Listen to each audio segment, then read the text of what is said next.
अब हम लोग थर्ड प्रॉपर्टी देखते हैं हमारी, कि थर्ड प्रॉपर्टी मेनली क्यों यूज़ होती है। मैं पहले समझा देता हूँ कि थर्ड प्रॉपर्टी क्यों यूज़ होती है, फिर मैं ये जो लिखा हुआ है ना इतना लंबा उसको समझाऊँगा, ठीक है।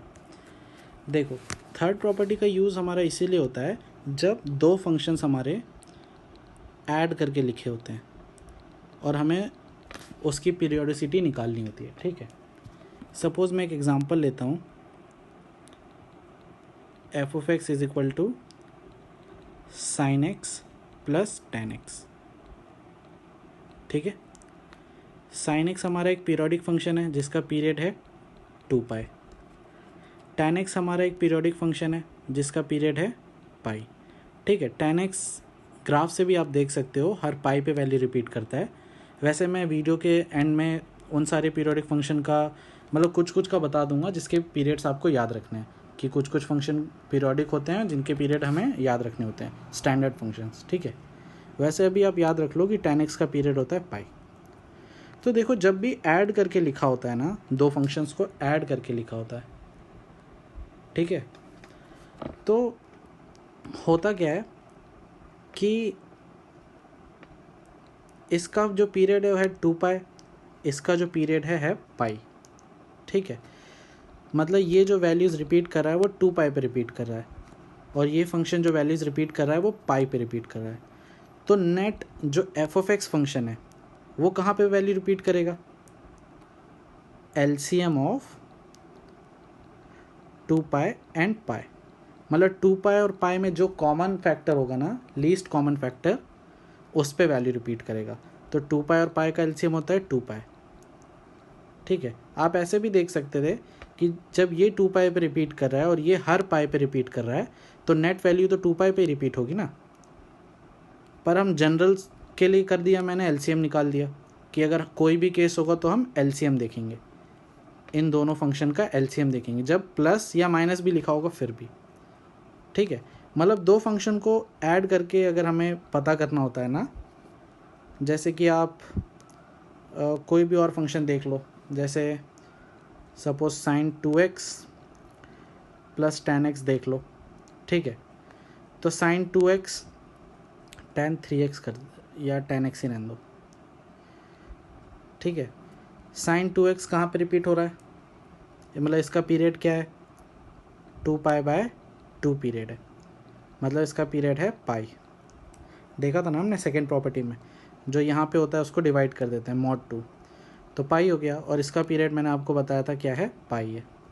तो साइन 2x प्लस 10x का पीरियड क्या हो जाएगा?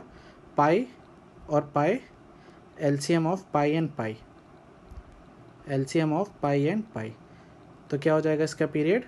पाई ही हो जाएगा, ठीक है। तो जब भी प्लस में दो फंक्शन लिखे होंगे पीरियोडिक फंक्शन और हमें नेट पीरियड निकालना होगा तो हम क्या करेंगे? दोनों का एलसीएम लेंगे, ठीक है। यही हमारा लॉजिक कहता है कि भाई अगर ये 2 पाई से है, ये पाई से है, तो नेट 2 पाई से ही होगा, दोनों पाई से है तो पाई ही होगा, कोई बड़ी बात नहीं है, ठीक है। लेकिन इसमें दिक्कत क्या होती है ना, इसमें एक दिक्कत होती है या एक एक्सेप्शन मान लो, वो होता है जब ऐसे फंक्शन लिखे होते हैं। देखो, जैसे कि अगर हम ये देखेंगे mod sine x, mod sine x का पीरियड होता है पाई। मैं ये सारे पीरियड जो मैं लिख रहा हूँ ना वो वीडियो के एंड में बता दूंगा, ठीक है, उसकी चिंता मत करना आप। मॉड कॉस एक्स का पीरियड होता है पाई। आप मॉड साइन एक्स का तो पीरियड ऐसे भी देख सकते हो, आप ग्राफ अगर बनाओगे ना मॉड साइन एक्स का, मॉड साइन एक्स का ग्राफ आपको बनाना आता ही है, ऐसे बनेगा ना ग्राफ मॉड साइन एक्स का। तो कितने इंटरवल पे रिपीट हो रहा है? कितने इंटरवल पे रिपीट हो रहा है? पाई पाई पाई, क्योंकि नेगेटिव वाला भी ऊपर आ गया ना, तो अब 2 पाई की जगह पाई पाई पे रिपीट होगा, इसीलिए मॉड साइन एक्स का पीरियड होता है पाई।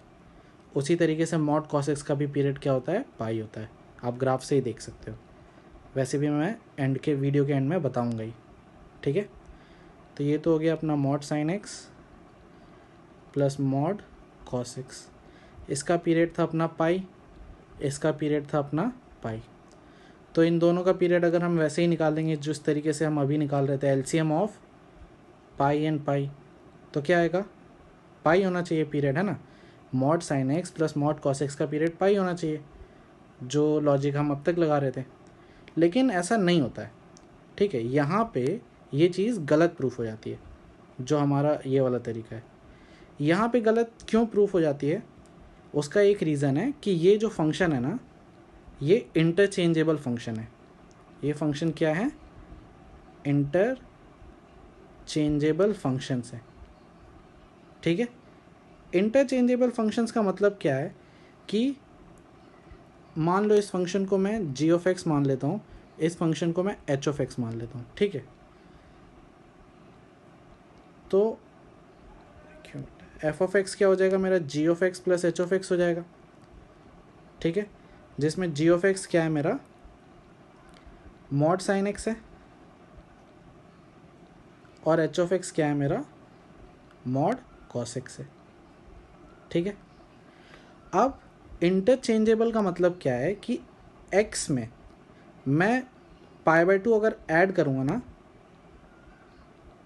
एक्स में अगर मैं π/2 ऐड करता हूँ तो मुझे कौन सा फंक्शन मिलेगा, cos x मिलेगा। अगर ये x में मैं π/2 ऐड करूँगा तो मुझे cos x मिलेगा, मतलब h ऑफ x मिल जाएगा। और इस h ऑफ x के x में अगर मैं π/2 ऐड करूँगा x की जगह पे, तो मुझे क्या मिल जाएगा, मॉड ऑफ साइन x मिल जाएगा, मतलब g ऑफ x मिल जाएगा। इसका मतलब है कि x की जगह पे मैंने x प्लस π/2 लिखा, मतलब एक पॉजिटिव नंबर ऐड किया।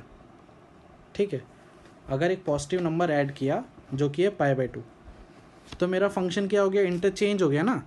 मतलब जी ऑफ एक्स था मेरा साइन एक्स, तो मेरे को क्या मिल रहा है, एच ऑफ एक्स मिल रहा है। और एच ऑफ एक्स था मेरा मॉड कॉस एक्स, मैंने मॉड कॉस एक्स में π/2 ऐड किया तो मेरे को साइन एक्स मिल रहा है। तो जब भी कोई भी दो फंक्शन इंटरचेंजेबल होंगे, इसका मतलब क्या है कि एक फंक्शन में अगर हम कोई x की जगह पे कोई पॉजिटिव नंबर ऐड करेंगे तो दूसरा फंक्शन मिल जाए। एक फंक्शन में सपोज जी ऑफ एक्स में, जैसे मैंने x की जगह पे x में एक पॉजिटिव नंबर ऐड किया तो मेरे को h ऑफ एक्स मिल रहा है, और वही पॉजिटिव नंबर ऐड करके h ऑफ एक्स में मुझको g ऑफ एक्स मिल रहा है। तो इनको हम बोलेंगे इंटरचेंजेबल फंक्शन। मैं फिर से बता देता हूँ, इंटरचेंजेबल फंक्शन वो फंक्शन होंगे जैसे जी ऑफ एक्स में x में मैंने कुछ ऐड किया, एक पॉजिटिव नंबर, तो मेरे को जी ऑफ एक्स मिल रहा है, सॉरी एच ऑफ एक्स मिल रहा है। और एच ऑफ एक्स में मैंने वही पॉजिटिव नंबर ऐड किया तो मेरे को जी ऑफ एक्स मिल रहा है। एच ऑफ एक्स में मैंने वही π/2 ऐड किया तो मेरे को जी ऑफ एक्स मिल रहा है। तो इन फंक्शंस को हम बोलेंगे इंटरचेंजेबल फंक्शंस। ये सारी चीज़ें मैंने लिखी हुई है वैसे यहाँ पे, मैं आऊँगा उस पर, मैं जस्ट बता रहा हूँ। तो इस केस में क्या होता है ना, जैसे हमने यहाँ पे मॉड साइन एक्स और मॉड कॉस एक्स का पीरियड पाई निकाला था, यहाँ पे पीरियड क्या हो गया ना, जो पॉजिटिव नंबर हम ऐड कर रहे हैं ना वही पीरियड हो जाता है, अगर वो हमारे एलसीएम से छोटा है तो। अगर वो हमारे एलसीएम से छोटा है, जैसे हमने क्या ऐड किया, π/2 ऐड किया ना, और π/2 हमारा एलसीएम था पाई, इससे छोटा है, तो हमारा पीरियड पाई की जगह पे π/2 हो जाएगा। जो भी पॉजिटिव नंबर हम ऐड कर रहे हैं वही हमारा पीरियड हो जाएगा। जैसे कि हम यही चीज़ हम किस में देख सकते हैं, अगर मैं एक फंक्शन लिखता mod tan x plus mod cot x, अगर ये फंक्शन लिखता बराबर, अगर मैं ये फंक्शन लिखता तो इसमें भी अगर मैं देखता इसका पीरियड होता है पाई और इसका पीरियड होता है पाई। ठीक है, दोनों का पीरियड होता है पाई। मैं वीडियो के एंड में इन सब ग्राफ ये सारे फंक्शन के पीरियड बता दूंगा। ठीक है, अभी आप याद रख लो कि होता है पाई और पाई। तो इन दोनों का एलसीएम क्या आता है, पाई एंड पाई, तो एलसीएम क्या हो गया, पाई हो गया। मतलब एफ ऑफ एक्स का पीरियड हमारा एलसीएम से क्या आ रहा है, पाई आ रहा है। लेकिन क्योंकि ये दोनों फंक्शन इंटरचेंजेबल है क्यों, अगर मैं इसको जी ऑफ एक्स लूँगा और इसको एच ऑफ एक्स लूँगा, ठीक है, तो जी ऑफ एक्स मेरा हो गया मॉड tan x और एच ऑफ एक्स हो गया मेरा मॉड cot x। ठीक है, तो x में अगर मैं π/2 ऐड करूँगा ना इनमें भी, तो क्या आएगा, जी ऑफ एक्स क्या हो जाएगा, sorry g of x plus π/2 क्या हो जाएगा,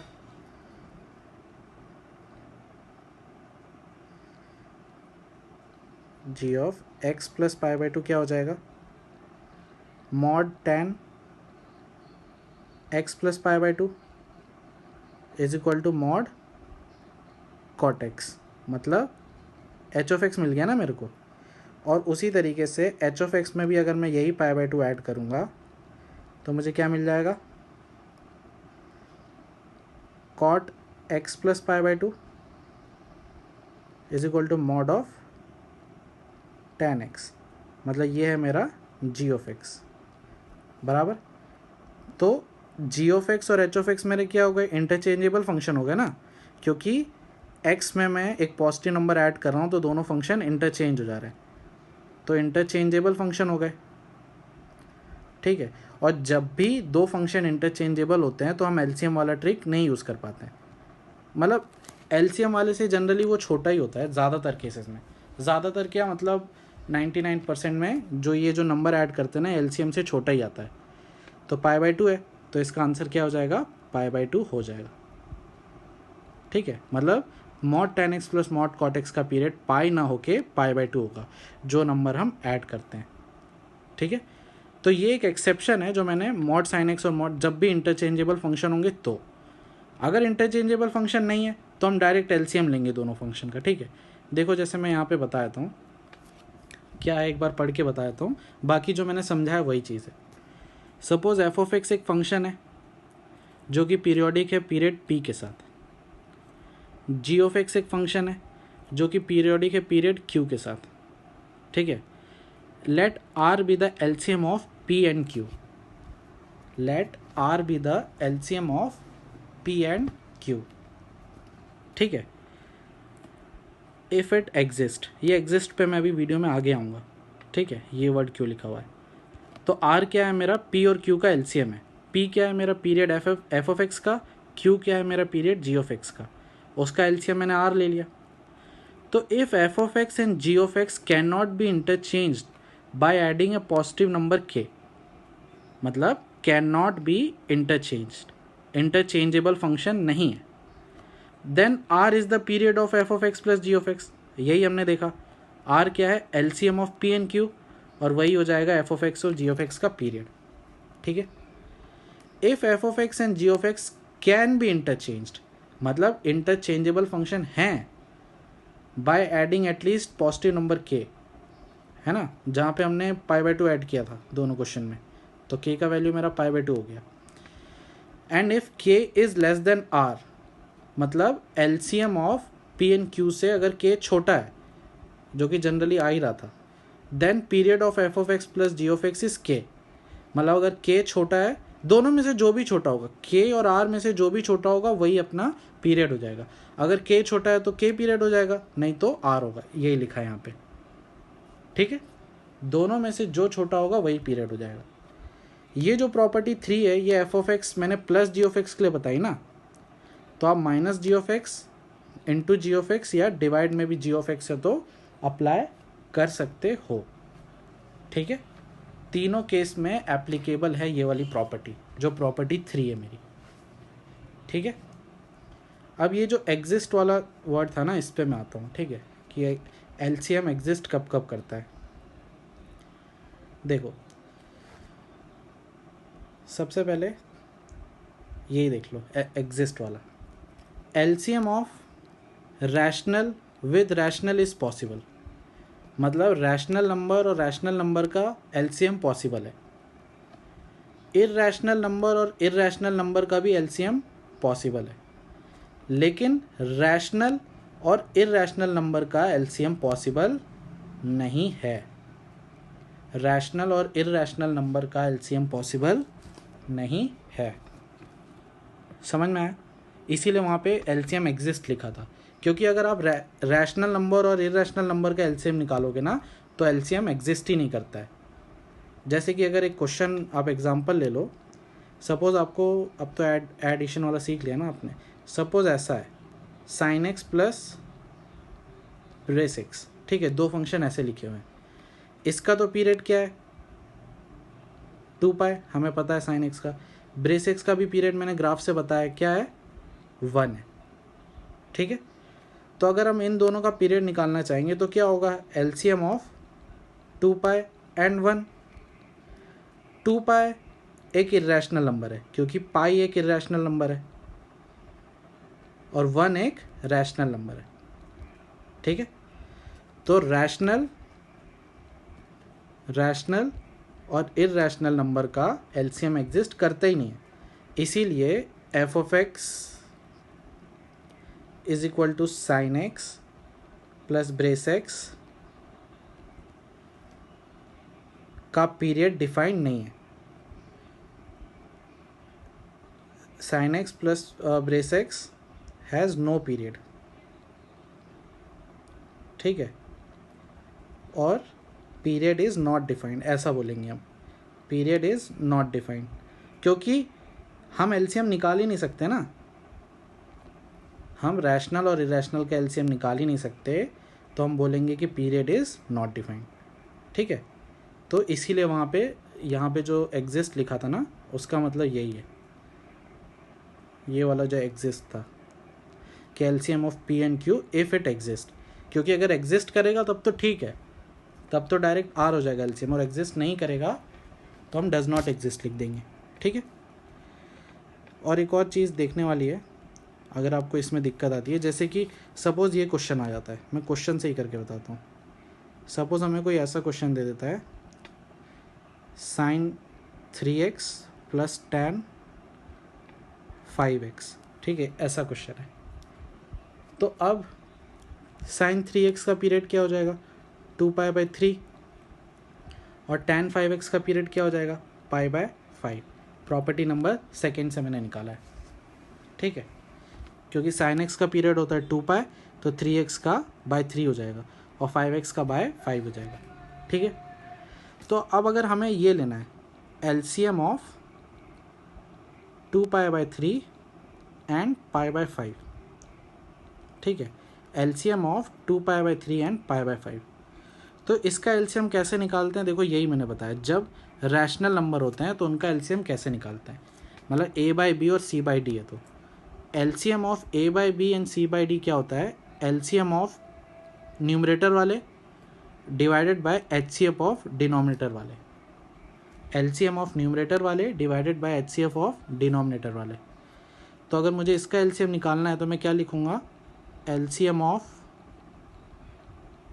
2π and pi divided by HCF of denominator वाले हो जाएंगे 3 एंड 5। समझ में? रैशनल नंबर का एलसीएम ऐसे निकालते हैं, ये जो फॉर्मूला लिखा है ना मैंने वैसे, a/b और c/d था, तो LCM of a/b and c/d क्या होता है, LCM of a and c numerator वाले का divided by HCF of b and d, मैंने वही लिखा है। देखो इसका मुझे एलसीएम निकालना था तो मैंने न्यूमरेटर वाले का एलसीएम लिया डिवाइडेड बाय डिनोमिनेटर का एचसीएफ लिया, ठीक है। तो एलसीएम ऑफ 2π एंड पाई क्या हो जाएगा, 2π, 2π और पाई का एलसीएम क्या हो जाएगा 2π divided by HCF of 3 and 5।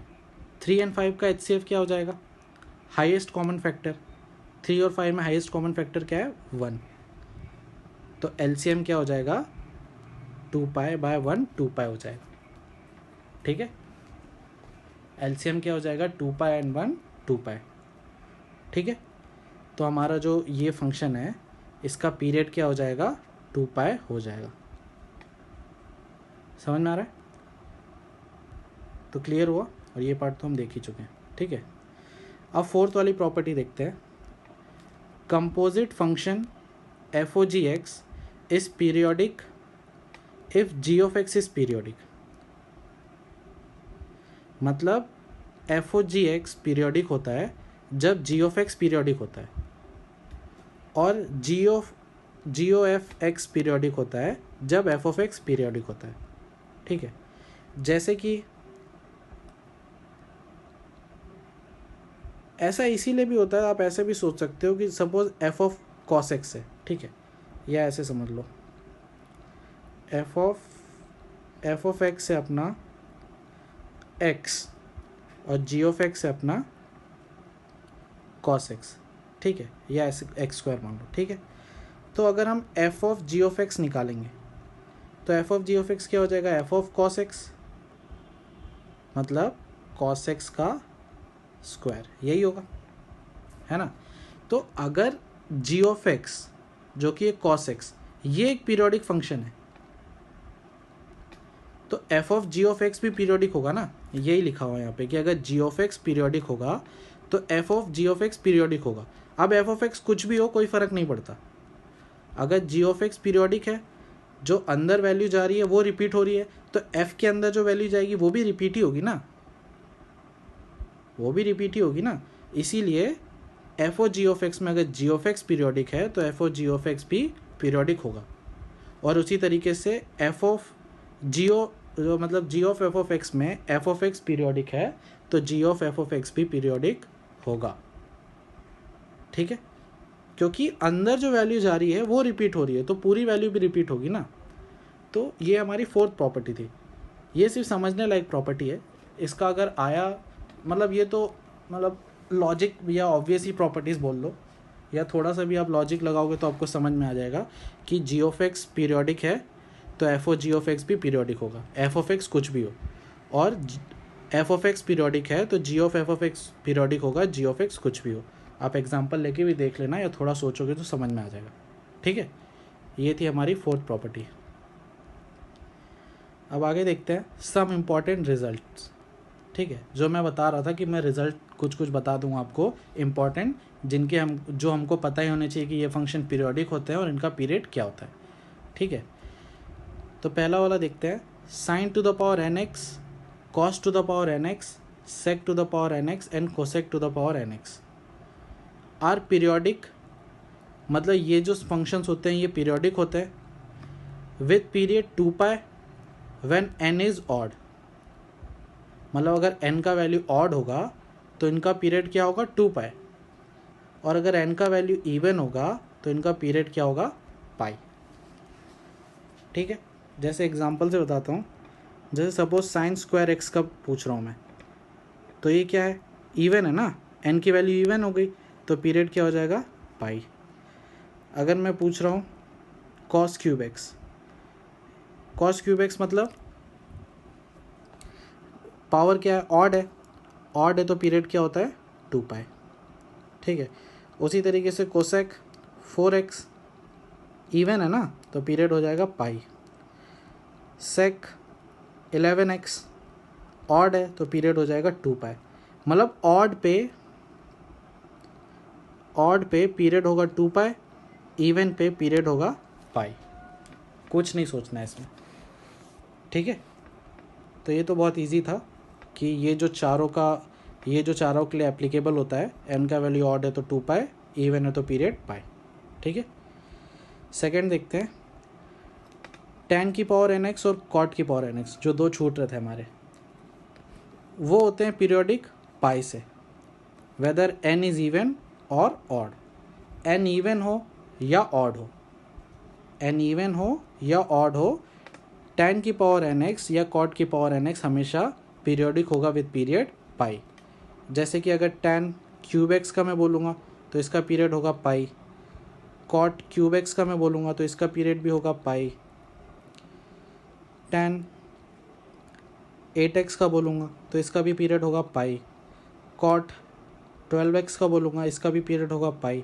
मतलब ऑड हो या इवन हो, पीरियड हमेशा पाई ही होगा, ठीक है। ये थी मेरी सेकेंड रिजल्ट था मेरा। थर्ड रिजल्ट क्या है, mod sine X plus mod cos X plus mod tan X plus mod cot X plus mod sec X plus mod cosec X का पीरियड क्या होता है पाई होता है। Mod sine X plus mod cos X plus mod tan, मतलब इन सब का प्लस क्या, इन सब का पीरियड क्या होता है पाई ही होता है, ठीक है। ये 6 का 6 का याद रखना है, ठीक है। तो ये 3 रिजल्ट थे या स्टैंडर्ड पीरियोडिक फंक्शन थे जिनके पीरियड हमें याद रखने हैं, ठीक है। और इनकी मदद से हमको क्वेश्चन बनाने रहेंगे, ठीक है।